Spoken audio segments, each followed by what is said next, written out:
Hello everyone, I am Professor P.S. Bharavkar. Today we discuss concept of management functions, 14 principles of management, manager, organization process, principles of organization and elements of organization. Hello everyone, I am Professor P.S. Bharavkar. Today we see first unit point, introduction to industrial engineering and productivity. Today we discuss point, what is management. What is management?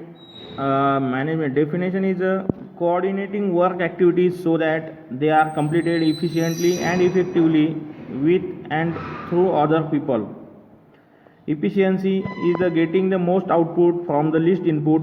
Effectiveness, completing activities so that his organization goals are attained.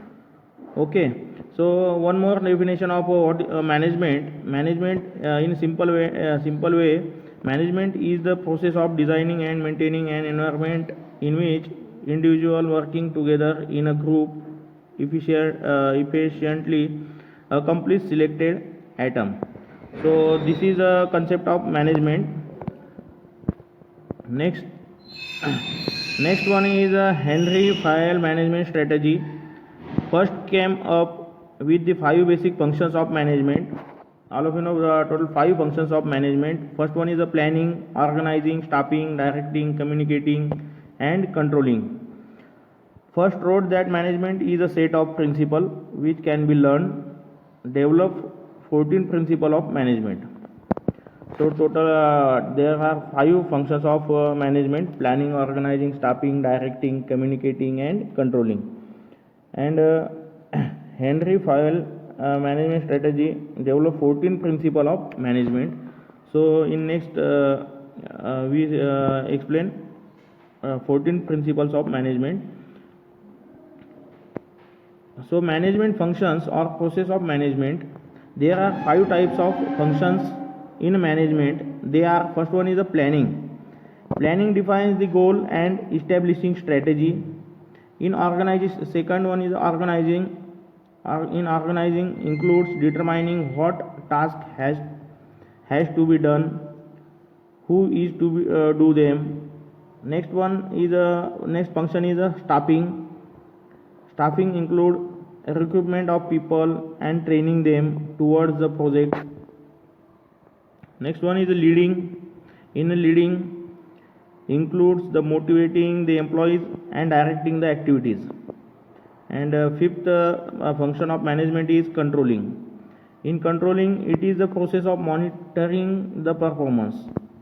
Okay, so those are the 5 functions of management. First one is the planning, second one is organizing, third one is the staffing, fourth function is the leading, and fifth one is the controlling. Okay, next point is the 14 principle of management. There are 14 principles of management. First principle is specialization of labor. Specialization encourages continuous improvement in skill and the development of improvement in a method. Second principle is authority. Second function is principle is authority. The right to give order and power to exact obedience. Next one is the discipline. In discipline, no slacking, bending of rules. Okay, those points is considered in discipline.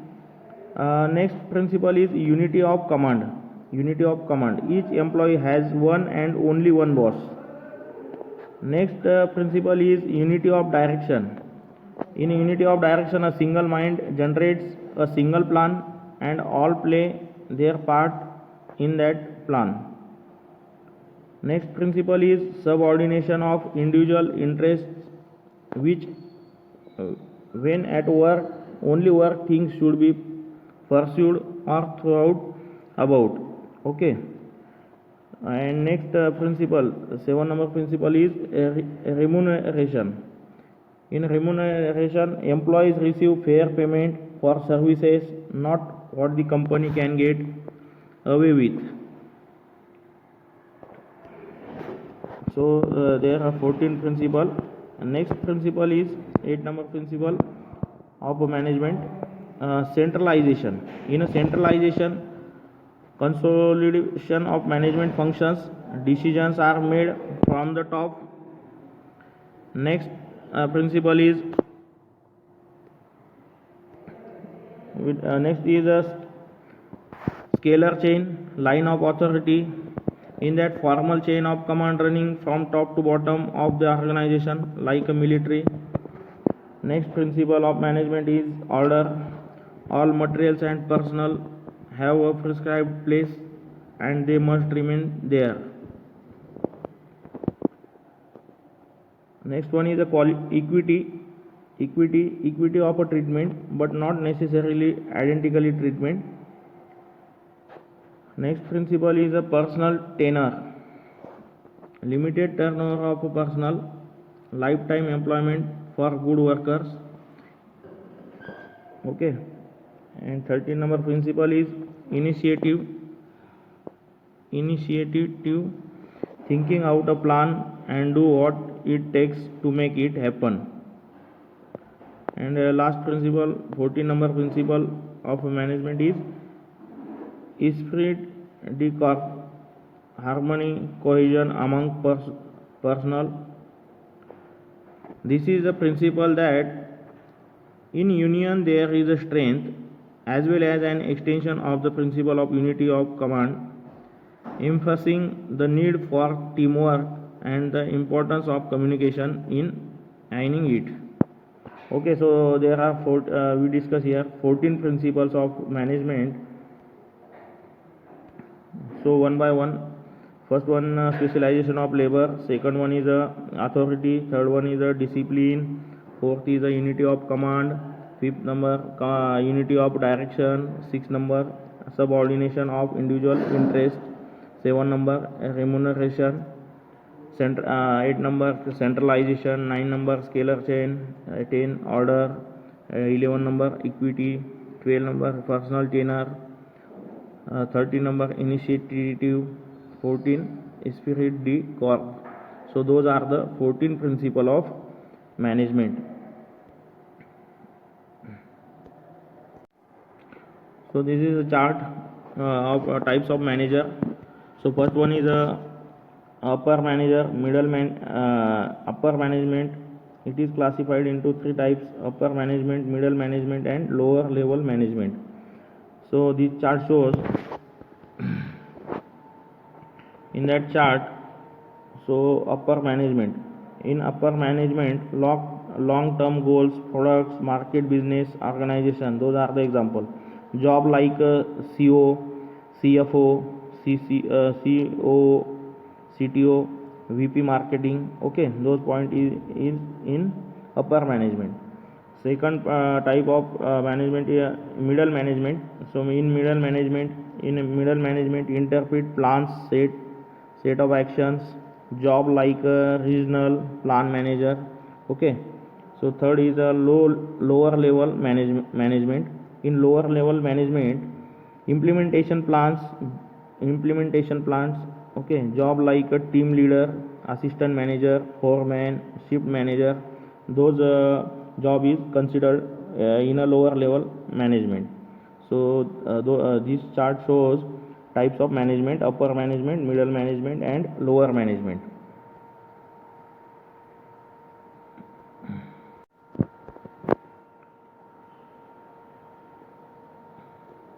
Next point we discuss here, organization. In simple word, organization is referred to a social group designed to achieve a certain goals. Organization involves creating a structure of relationship among people working for the desired results. Okay, one more definition of organization. Organization is a system of cooperative activities of 2 or more persons. So this is so simple concept of organization. What is organization? Organization is a system of cooperative activities of two or more persons. Concept of organization. In concept of organization, organization refers to the institution. Organization is one of the function of management. Okay, this is the example of organization shown in a figure image. Okay, Infosys company is an example of, suppose for example, this company is a part of organization. This is also known as organization. This is example of organization. So this one more image present here. In that image, first point is planning, organizing, staffing, directing, controlling. Those are the 5 points, or those are the 5 functions of management. Okay, so first function of management is planning, next one is organizing, staffing, directing, and controlling. This figure is also mentioned here. Next point, the different definitions of organization. One more definition of organization. As per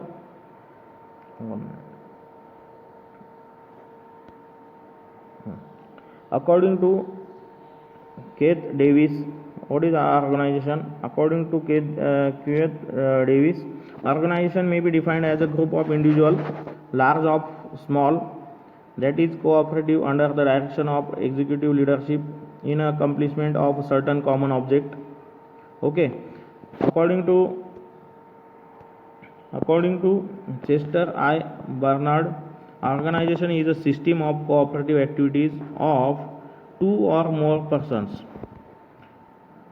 Next definition, next concept, according to Lewis A. Allen, organization is the process of identifying and grouping the work to be performed, defining and delegating responsibility and authority, and establishing relationship for the purpose of establishing people to work most effectively together in accomplishing objectives. So this concept is developed by Alois A. Allen. Next is according to Mooney and Riley, organization is the form of every human association for the attainment of a common purpose. So this is one more definition of organization. According to Mooney and Riley, organization is the form of every human association for the attainment of a common purpose.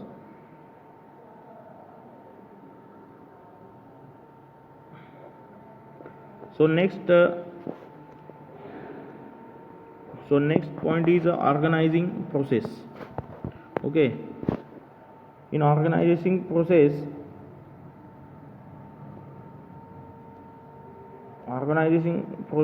determining a grouping and structures the activities, creating a rule for effective performance at work, allocation of necessary authority and responsibility, determine detailed procedure and system for a different problem area such as coordination, communication, motivation, etc. Okay, so this is organizing process.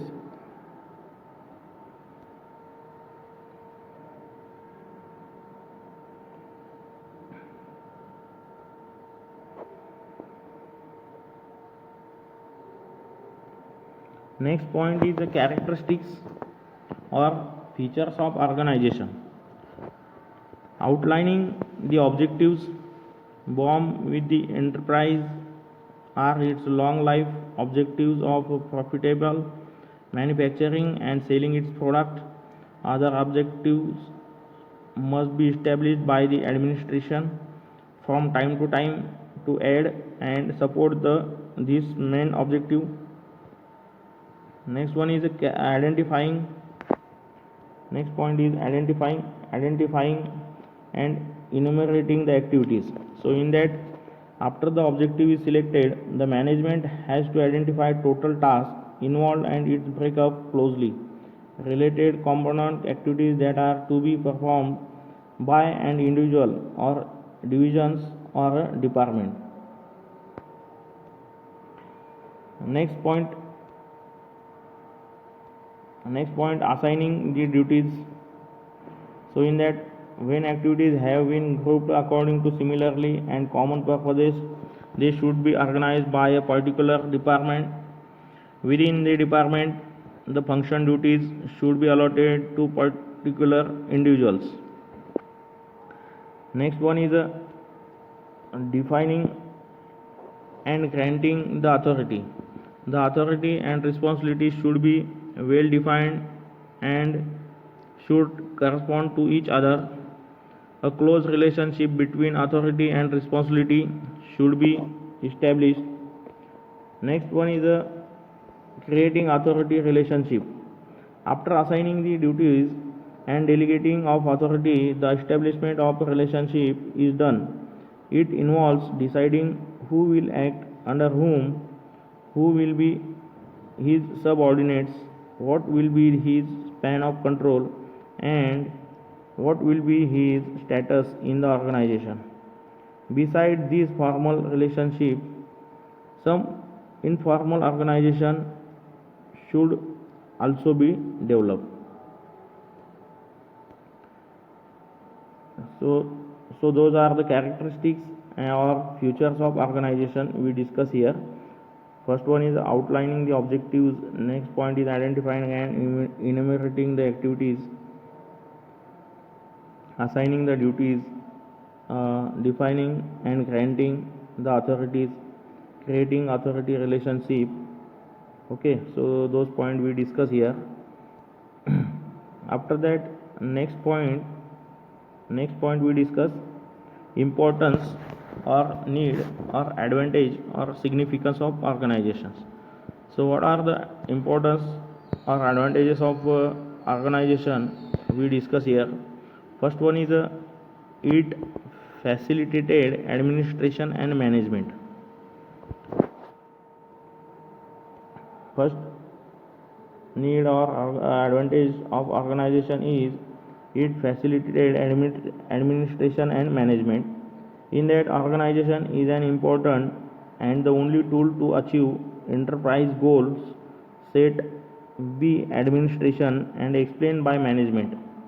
A sound organization increases efficiency, avoids delay and duplicating of work, increases managerial efficiency, increases promptness, motivates employees to perform their responsibilities. Okay, second point is it helps in the growth of enterprise. In that point, good organization is helpful to the growth, expansion and diversification of the enterprise. Okay, so next importance or advantage of organization is it ensure optimum use of human resources. Good organization establishes persons with different interests, skills, knowledge and viewpoints. So in that, next advantage or need importance of organization is it stimulates creativity. A sound and well convinced organization structure is the source of creative thinking and initiation of new ideas. Next one is a tool of achieving objectives. Organization is a vital tool in the hand of the management for achieving set objectives of the business enterprises. Next one is the next need of importance of organization is prevent corruption. Usually corruption exists in those enterprises which lack sound organization. Sound organization prevents corruptions by raising the morale of employees. They are motivated to the work with greater efficiency, honesty and devotions. Next importance of organization is coordination in the enterprises. Okay, next one is eliminate overlapping and duplication or work. This is also importance or advantage of organization.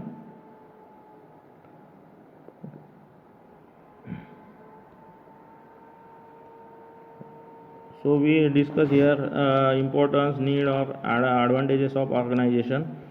So those are the advantages of organization. Okay, so next point we discuss here principle of organization. So one by one we discuss principles of organization. So first principle of organization is consideration of objectives. Next one is a combination of line and staff functions, division of labor or specialization. Next one is a departmentation, decentralization, principle of scalar chain, principle of span of control, principle of unity of command, principle of balance, principle of flexibility, authority and responsibility. Okay, so those are the principles of organization.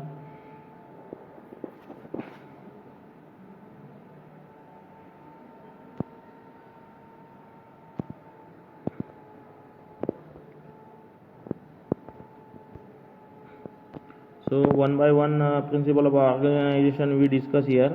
First one is a principle of objective. In principle of objective, every enterprises, big or small, prescribed certain basic objectives. Organization services as a tool in attaining these prescribed objectives. Okay, so principle of organization. Next one is a principle of specialization. In that principle of specialization, precise division of work facilitate specialization. According to this principle, division of work between the employees must be based on their ability, capability, task, knowledge and interest.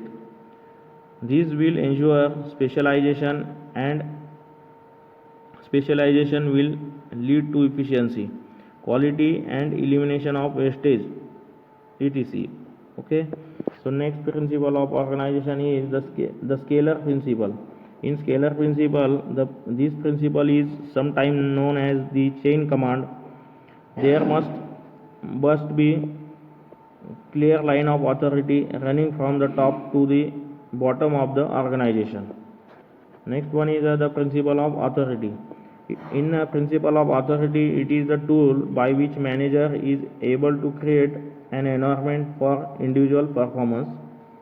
Okay, so next principle of organization is the principle of unity of command. Okay, unity of command. In that we discuss one subordinate should be kept in the supervision of one boss only. This principle avoids the possibility of conflicts in instruction and that develops the feeling of personal responsibility for the work. Next one is the principle of span of control. In principle of span of control, it is also known as span of management, span of supervision or level of organization.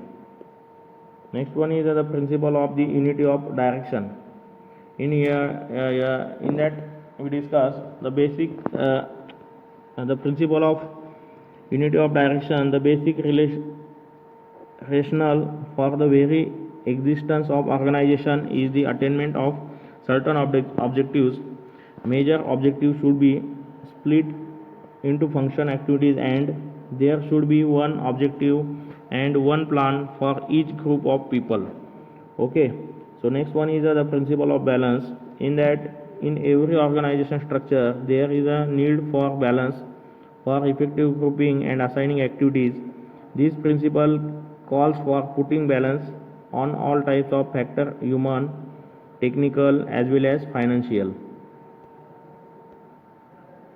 Okay, so those are the principle of organization we discuss here. Once again we repeat principles of organization. In that totally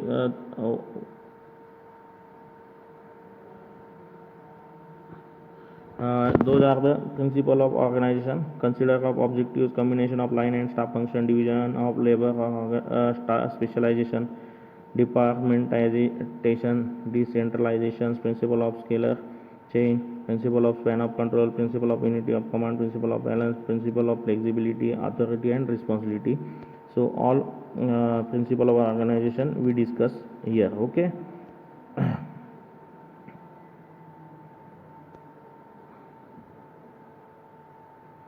So next point is elements of organization. Okay, so we discuss here elements of organization. Organizational design is engaged when managers develop or change an organization structure. Organizational design is a process that involves decision about the following 6 key elements. Total 6 key elements of organization. So first one is a work specialization. Work specialization describes the degree to which tasks in an organization are divided into separate jobs. The main idea of this organizational design is that an entire job is not done by one individual. It is broken down into steps and a different person completes each step. Individual employment specialization is doing part of an activity rather than the entire activity. So total 6 key elements. In that first element is work specialization we discuss here. Okay, so next one is a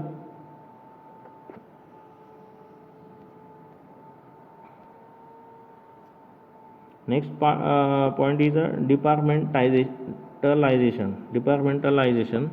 In that the process of grouping the activities is commonly known as departmentalization.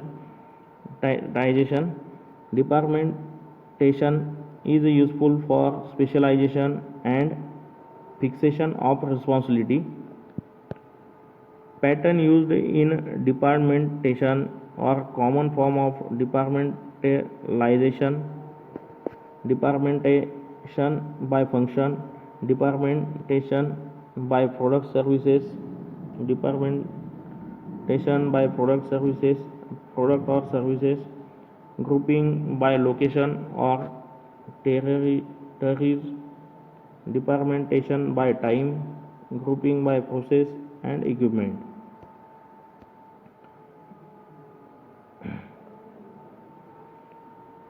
Okay, next point is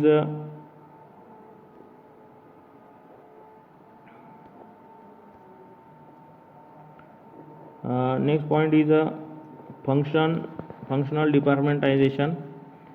It group job by function performed. It can be used in all kind of organization. It depends on the goal each of them want to achieve. Okay, so board of directors. So this chart shows functional departmentization. Okay, so all of you see this chart. First one is a board of director. In below side of board of director, managing director. Managing director is also divided into four points. First one is production, marketing. Second one is marketing. Third one is finance and personal. Okay, marketing is also classified into 3 types. First one is a market research, second one is advertising, and third one is a sales. Okay, advertising is also categorized into 2 points. First one is newspaper and magazine. Next one is radio and TV. So this chart shows functional departmentization. Okay,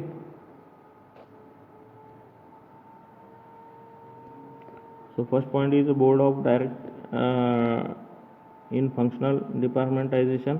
Board those chart shows board of director. First one, below side board of director, managing director. Managing director is also categorized classified into 4 types: production, marketing, finance, personal. After marketing is also divided into classified into 3 types: market research. On the basis of market research, on the basis of advertising and on the basis of sales. Advertising is also categorized into two types.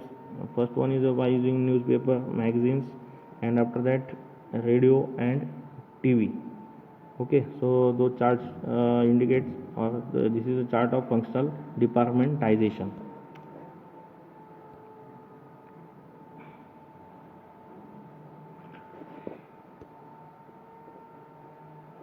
So next, in different aspects on the type of departmentalization. First, it's classified into positive aspects and negative aspects. First, in positive aspect efficiencies from putting together similar specialties and people with a common skills, knowledge, and orientations. And in negative aspects, poor communication across functional area. Okay, in a positive aspect, in positive aspects, coordination within functional area in a depth specialization. And in negative aspects, poor communication across functional area and limited view of organizational goals. Okay, so this is the classification. This is the distinguish between positive aspects and negative aspects. So next point is product departmentization. Product departmentalization, in that it group jobs by product line. Each manager is responsible of an area within the organization depending of his/her specialization. Okay, so those chart shows product departmentalization. First one is board of director. In below side, managing director. Managing director is also work is categorized into two types. First one is product A, product B. In product A, it is also classified into four types on the basis of four types. First one is production, sales, services, and accounting. In product B, it is also categorized into four types on the basis of four types. First one is production, sales, services, and accounting. So the chart indicates or shows example of product departmentalization. Okay.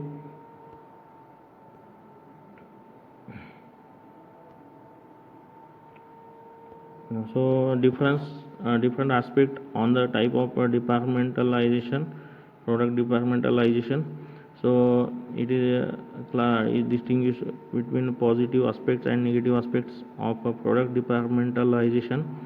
In a positive aspect, allows specialization in a particular product and services, or managers can become experts in their industry or in their industry closer to the customer.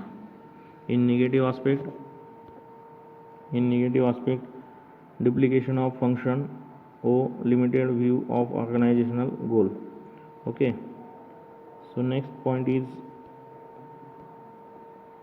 geographical departmentalization or grouping by location or territories. It groups jobs on the basis of territory or geography. Okay,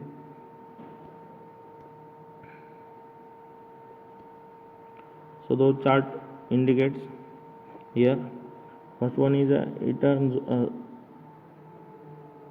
eastern zone, central zone, northern zone, southern zone. Okay, these are the examples. Suppose it eastern zone Kanpur, centralized zone New Delhi, northern zone Chennai, southern zone Mumbai.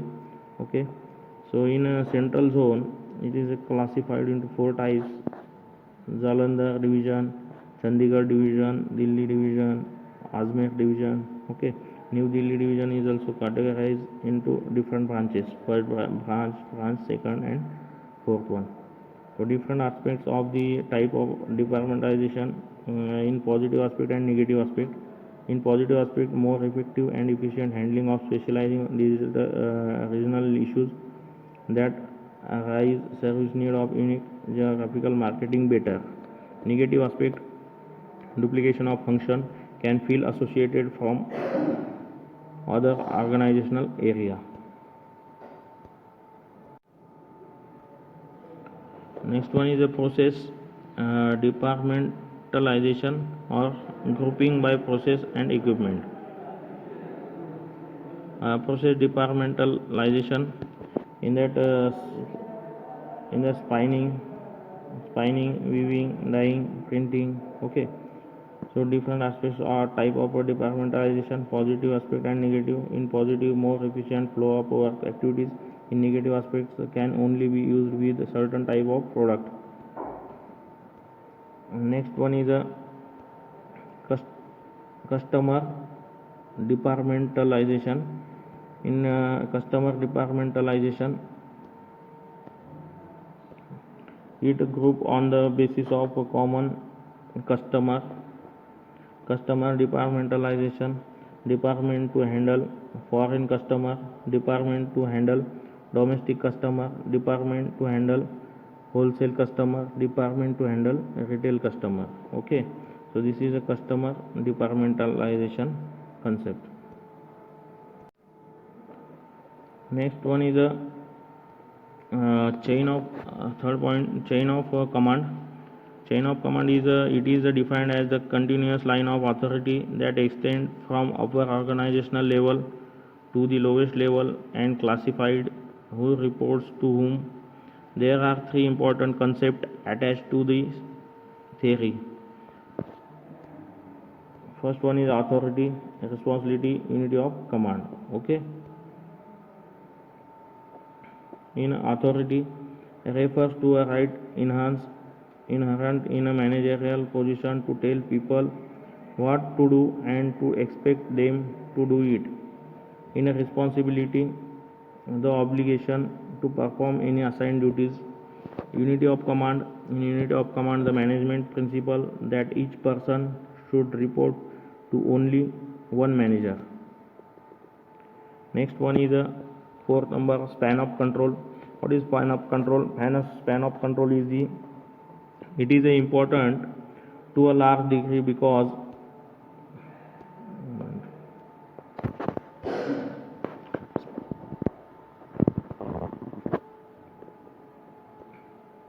in span of control it is important to large degree because it determines the number of levels and managers. An organization has also determines the number of employees a manager can efficiently and effectively manage. Next, fifth one is a formalization. In formalization, it refers to the degree to which jobs within the organization are standardized and the extent to which employee behavior is guided by rules and procedures.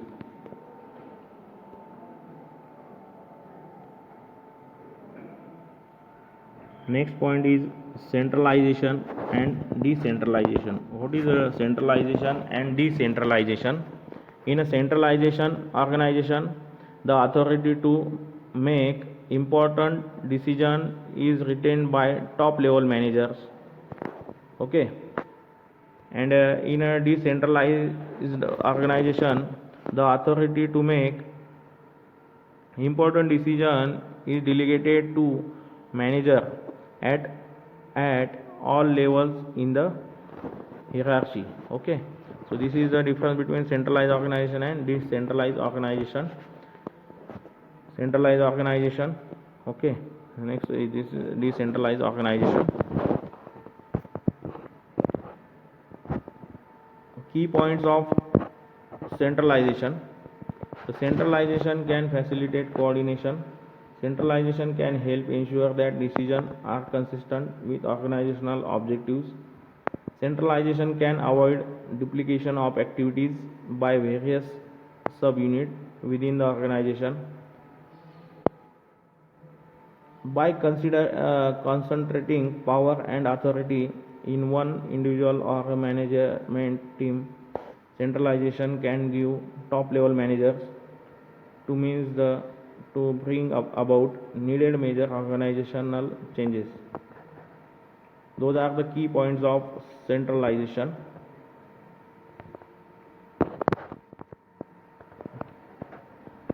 Next one is key points of decentralization. In a key point of decentralization is management can become overburdened when decision making authority is centralized.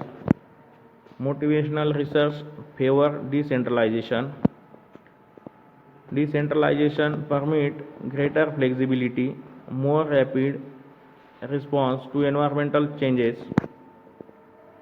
Decentralization can result in a better decision. Decentralization can increase control. Okay, so those are the key points of decentralization. Next one is the limitations of centralization. There are different limitations of centralization, so one by one we discuss here. First limitation is development of low level manager are harmed opportunity given to exercise initiative and judgment is negligible. Next limitation of centralization is it is a costly affair and delay decision making.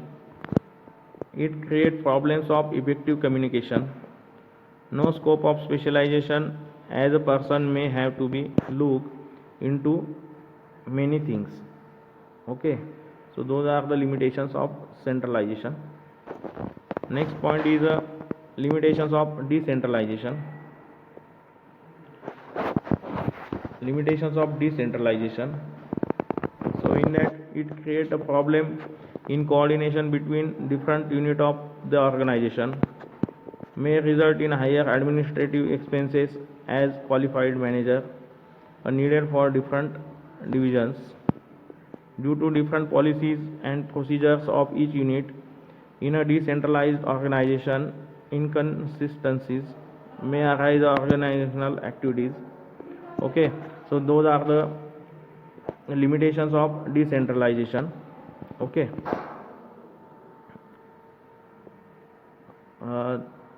this image shows indicates centralization committee. Okay, and this is a decentralization committee. In centralization committee,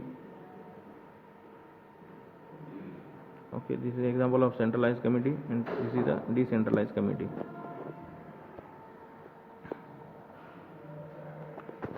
So we discuss here limitations of decentralization. So today we stop here. Okay, in next lecture we see next points. Thank you.